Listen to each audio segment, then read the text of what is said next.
Tell us about going to a game. Okay. Let's see. The White Sox Park was at 35th and Shields, which in these days would be considered a ghetto. It's not what we called it in those days. So you pull up and you park, and the first thing that happens is about 10 African American kids run up to the car and say, "Watch your car for the ball game?" And you had to pay them 35, 50 cents or something, or they would slash your tires. We would walk to the ballpark smelling the stockyards, which were very close and extremely smelly. It was terrible.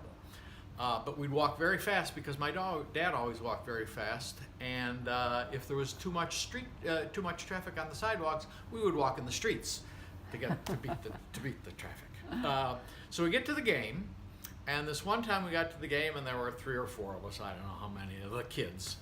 And my dad said, "I'm going to buy you all hot dogs, but don't drop the hot dog." So we all get the hot dogs, and I was damn sure not going to drop that hot dog, and I squeezed it so hard that the hot dog went boop right out onto the ground. Boom! I did not get another hot dog. My dad looked at me like, "Oh my God!" And then there was this other time we were at the game, and there was a drunk sitting behind us, very obnoxious guy, and he said, "I know there are 7 ways to get to first base without a hit." Well, Dennis said, "There are 8." And the guy's like, "No, there aren't." And they start going back and forth. And the guy finally says, "I bet you $50. My dad pulls out his wallet, pulls out a $50 bill and says, "Here's my 50, where's yours?" That was the end of that. And I thought, wow, he bet $50 on Dennis's knowledge of baseball. That's pretty good.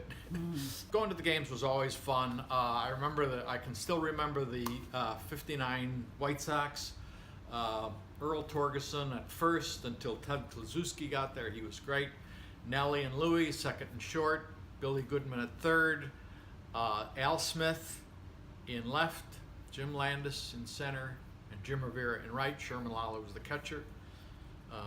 Early Wynn was 22-8 that year, and Bob Shaw was 18-6. So between them, they were 40-16, and that's how they won 40-14.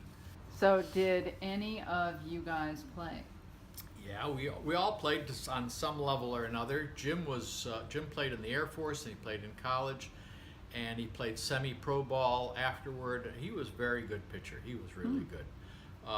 Dick played, but not as much. Dennis, not as much. Vincent and I both played Little League and Pony League and American Legion, and I even tricked the Detroit Tigers into giving me a tryout once, which I did not pass. When I played, my dad knew that he made me nervous. So he would say, "Have fun at the game," and then I would leave.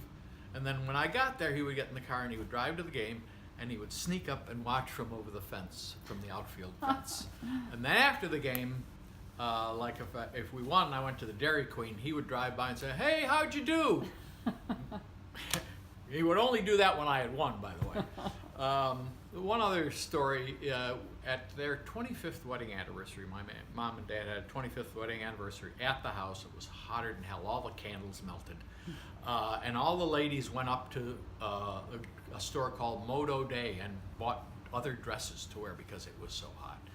And at the end of the day, everybody had quite a bit to drink, and there was a door in our garage that had 4 panes of glass on it. And somebody thought it would be great if we could see if we could throw the ball and break one of those panes of glass. So I remember Larry Latier tried, and Mr. Slovig tried. A whole bunch of people tried and missed. My dad walked up, "Give me that ball." Left-handed, broke that window first try. Boom. He was really good.